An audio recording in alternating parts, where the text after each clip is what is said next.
नमस्कार, आप देख रहे हैं देश का सवाल और मैं हूं आपके साथ अबुल नस्र इकबाल। आज बात जम्मू कश्मीर में हाल के दिनों में बढ़ते आतंकी खतरों की। आर्टिकल 370 हटने के बाद से पिछले 5 सालों में जम्मू कश्मीर के हालात बदल चुके हैं। आतंकी हमलों को अंजाम देते रहे पाकिस्तान को मुंह की खानी पड़ी।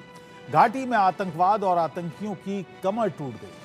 घाटी में विकास, अमन, सुख, शांति लौटी, लेकिन हाल के दिनों में पाकिस्तान ने फिर से जम्मू कश्मीर में आतंकी गतिविधियों को तेज करने का दुस्साहस किया है। बचे खुचे कैडर को बचाने और आतंकी वारदातों को जारी रखने के लिए पाकिस्तानी सेना अब नई साजिश रच रही है।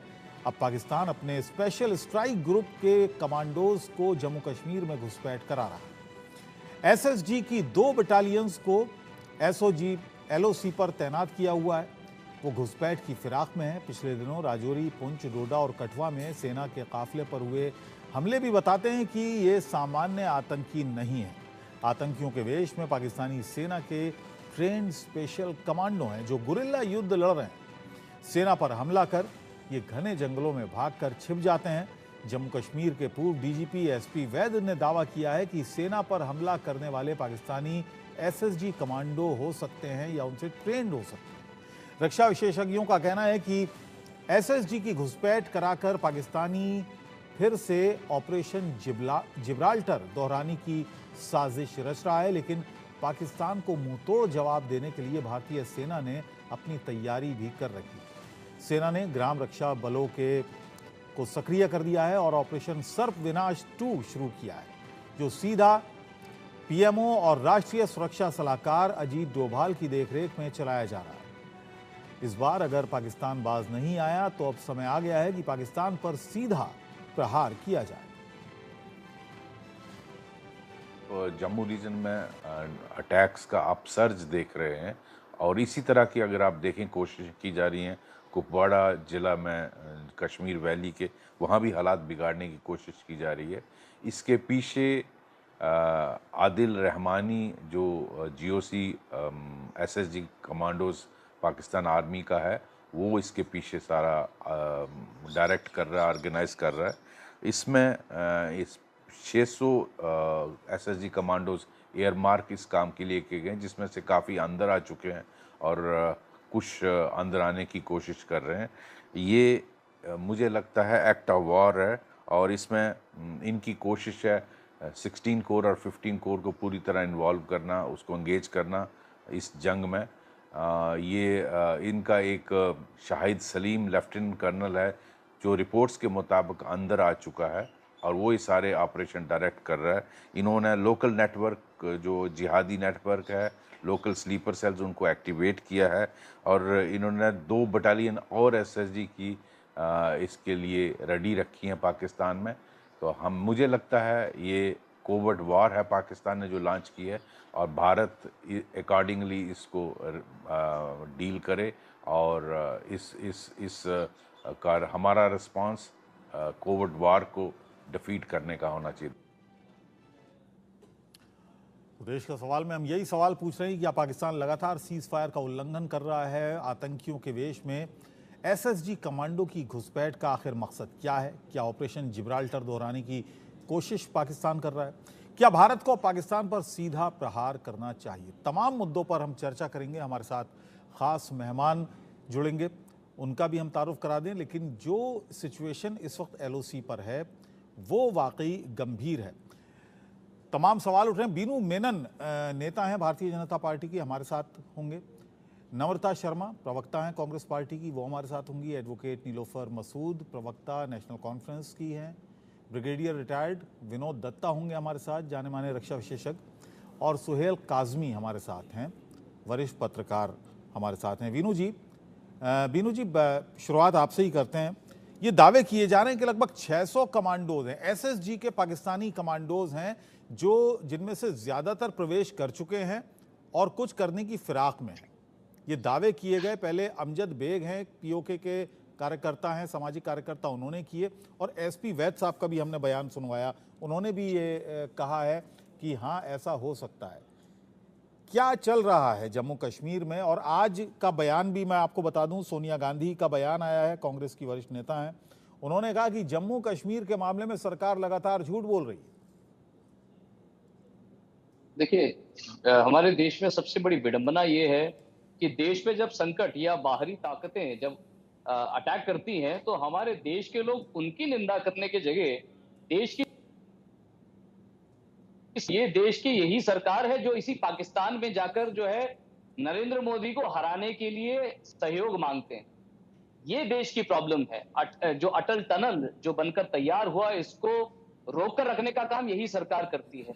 और आज जब ये पाकिस्तान ऐसे चीजों को अंजाम दे रही है, तो 7,000 से ऊपर सैनिक आज कश्मीर के जंगलों में इनको ढूंढ ढूंढ कर चप्पे चप्पे में ढूंढ रही है, और इनको जो है 72 हुरों के पास भेजने का पूरा इंतजाम जो है सेना ने कर रखा है।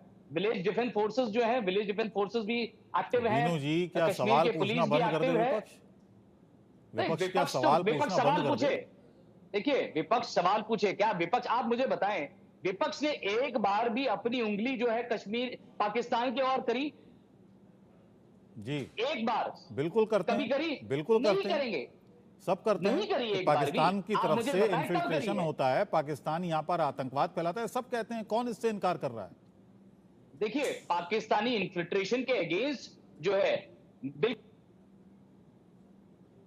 इस बात को मैं डिनाई नहीं करता, पर मैं ये पूछ रहा हूं, पाकिस्तान के एक नेता बताइए जिन्होंने सर, किसी घर पाकिस्तान में पर चोरी सवाल हो उठाया जाए, हो, किसी घर पाकिस्तान में की चोरी हो आलोचना जाए, करी? किसी घर में डकैती जी। पड़ जाए, तो सवाल पुलिस से पूछे जाएंगे या डकैत को बुरा करने से मामला सुलझ जाएगा? क्या डकैत को डकैत पर? यहाँ तो सरकार, ये जो विपक्ष में बैठे हैं, ये तो डकैतों के रहनुमा है। ये तो डकैतों के लिए अपनी पूरी जान हथेली में लेके बैठने वाले हैं। ये लोग तो इंडिया, हमारे भारत के सरकार को धमकी देते हैं कि कश्मीर के पास न्यूक्लियर पावर है। क्या वो चूड़ियां पहन के बैठे हैं? वो उनके ताकत, उनके वेलौर, इनकी बहादुरी के किस्से गाने वाले लोग हैं ये लोग। जी, भाई, यहाँ पे अगर देश के लिए चाहे इंफ्रास्ट्रक्चर डेवलपमेंट हो, चाहे एलओसी के तहत हो, चाहे लद्दाख में हो, किसने किया? ठीक है मोदी नम्रता सरकार जी। ने किया। आज तक इन्होंने, आप मुझे एक स्टेप बताइए, इन्होंने तो उल्टा टन टालने को रोक के रखा।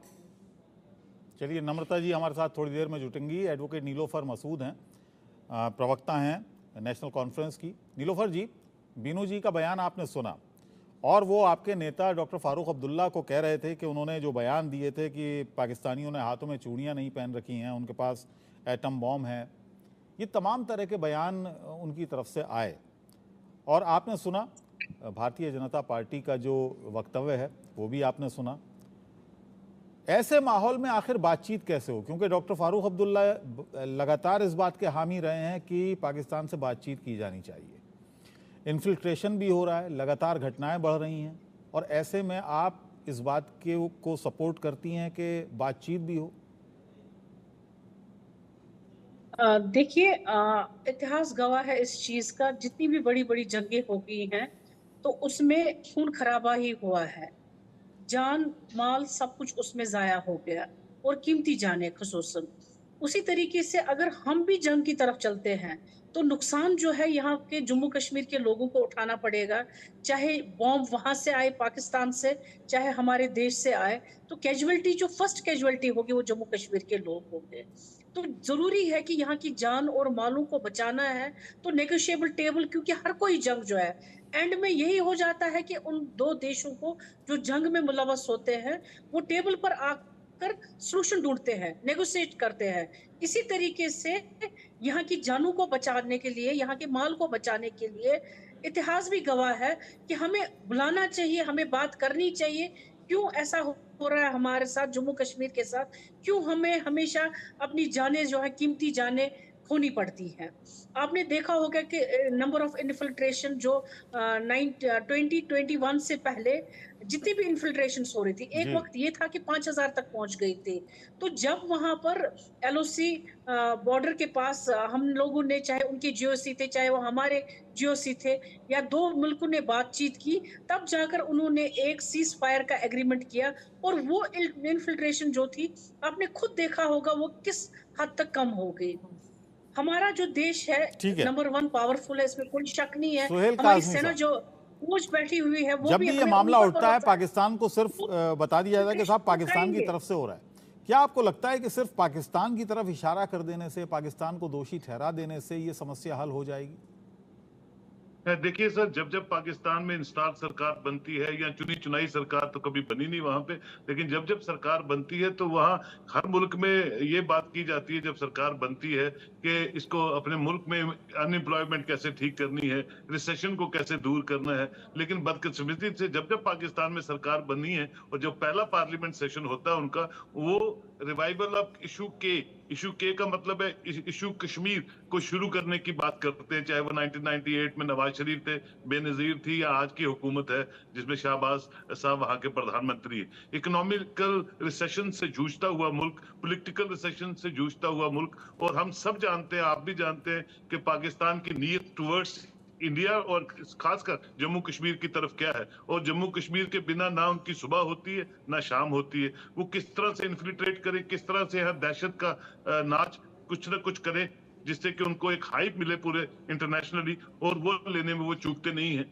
काफी देर से ऑपरेशन ऑल आउट और जो स्ट्रिक्ट चीजें 2014 के बाद अक्रॉस एलओसी गई कि बातचीत और गन इकट्ठी नहीं चलेगी, और जो लोगों ने खासकर उनका बिल्कुल साथ देना छोड़ दिया, चाहे वो OGW हम बोलते हैं या बाकी लोग बोलते हैं, तो वो एक फ्रस्ट्रेशन में पाकिस्तान जो है वो कभी भी बर्दाश्त नहीं करता है कि जम्मू कश्मीर में कोई ना कोई ऐसा उल्लंघन हो सीज फायर वायलेशन का या इन्फिल्ट्रेशन बिड हो जिसमें वो जी कामयाब हो, और इंटरनेशनली इसकी दुहाई पूरे मुस्लिम वर्ल्ड से वो भीख मांगने में सक्षम हो जाए। तो ना हम अपना पड़ोसी बदल सकते हैं, ना अपने पड़ोसी की नीयत बदल सकते हैं, तो उसमें रिस्पॉन्सिबिलिटी जो है सारी पॉलिटिकल पार्टीज की एक पेज पे आके ठीक है। नम्रता जी मेरे साथ आ गई, जरा उनका भी मैं कमेंट ले लूं। नम्रता जी, अभी बीजेपी के हमारे साथ बीजू साहब हैं, बीनू साहब हैं, वो कह रहे थे कि साहब कांग्रेस पार्टी जब जब देश पर इस तरह का कोई संकट आता है सुरक्षा को लेकर, कांग्रेस पार्टी सरकार को घेरना शुरू कर देती है। कांग्रेस पार्टी कभी पाकिस्तान पर उंगली नहीं उठाती है, पाकिस्तान की मंशा पर उंगली नहीं उठाती है।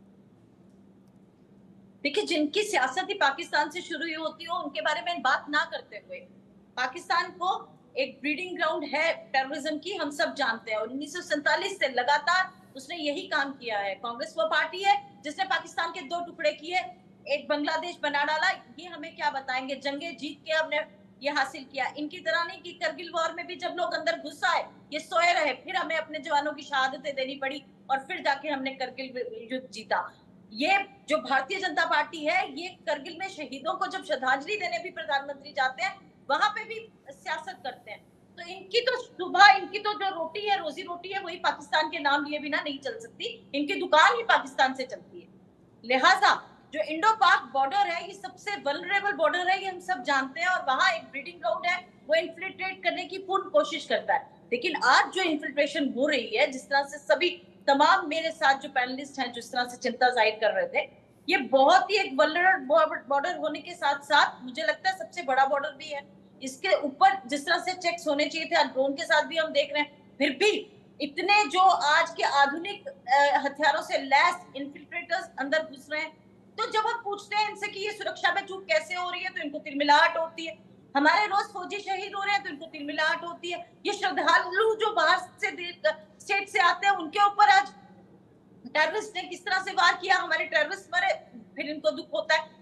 जब से मोदी 3.0 टेन्योर शुरू हुआ है, हमने अपने 15 से ज्यादा फौजी खो दिए हैं, 13 से ज्यादा हम अपने सिविलियंस खो चुके हैं। तो प्रश्न तो आज के इसी थानेदार से पूछे जाएंगे ना, जब चोरी हो रही है तो इनको इसमें दुख किस बात का हो रहा है।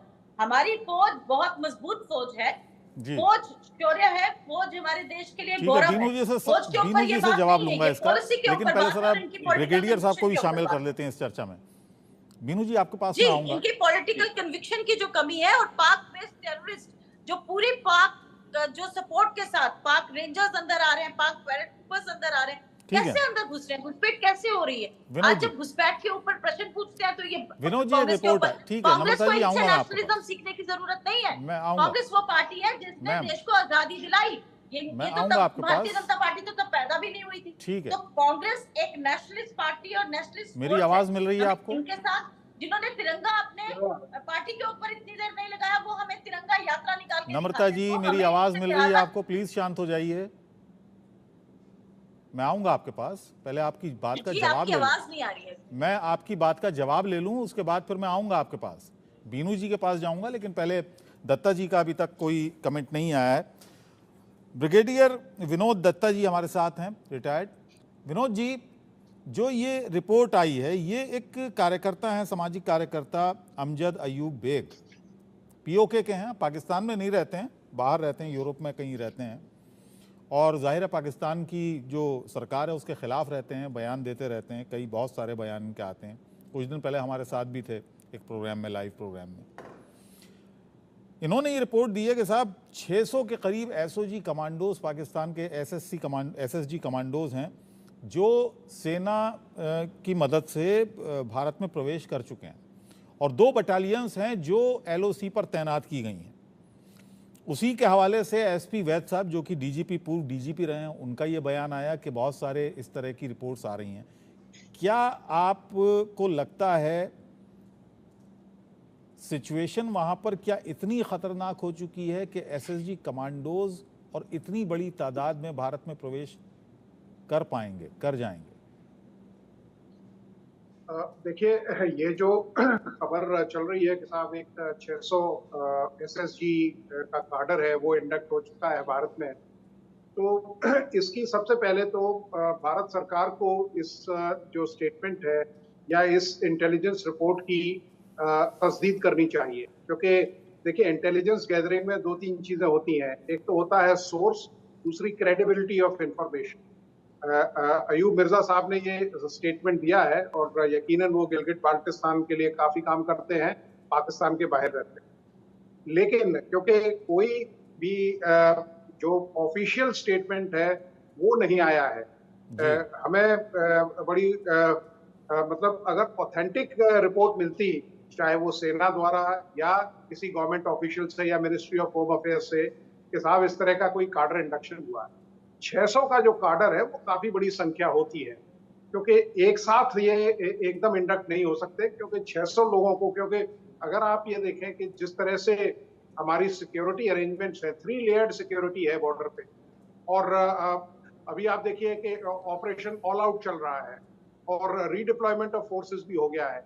ये जो इंसिडेंट हो रहे हैं वो यकीनन, क्योंकि अभी इंतखाबात होने वाले हैं जम्मू और कश्मीर में, तो पाकिस्तान नहीं ये चाहता कि साहब और जो ताकतें वादी कश्मीर में उन्होंने तो बाकायदा बड़ी डिटेल रिपोर्ट दी है, उसमें तो उन्होंने नाम तक दिए हैं। मेजर जनरल आदिल रहमानी हैं जो वहाँ पर पीओके में मौजूद हैं, फिर एक लेफ्टिनेंट शाहिद हैं, उनके साथ ये कमांडोज को प्रवेश कराया, यहाँ तक उन्होंने बताया। नहीं, बिल्कुल मैं आपकी बात से सहमत हूँ, अगर ये रिपोर्ट ठीक है, लेकिन मेरी उम्मीद ये है कि भाई कोई सरकारी इस पे भी इंफॉर्मेशन आनी चाहिए, किसी प्रवक्ता को आगे बताना चाहिए कि साहब इस तरह से काडर इंडक्ट हो गया है, लोगों को भी इससे अवगत कराना चाहिए, जिससे लोग भी सतर्क रहें। वरना कोई आदमी किसी भी वेश में आके कोई शेल्टर मांगता है, कोई खाना मांग रहा है, कोई कुछ मांग रहा है। तो मेरा कहने का मतलब ये है कि एसएसजी कमांडोज का ये मैंडेट है कि कैसे एनिमी के जो बिहाइंड द लाइंस ऑपरेशंस है उनको कंडक्ट कराना, लेकिन ये मानना कि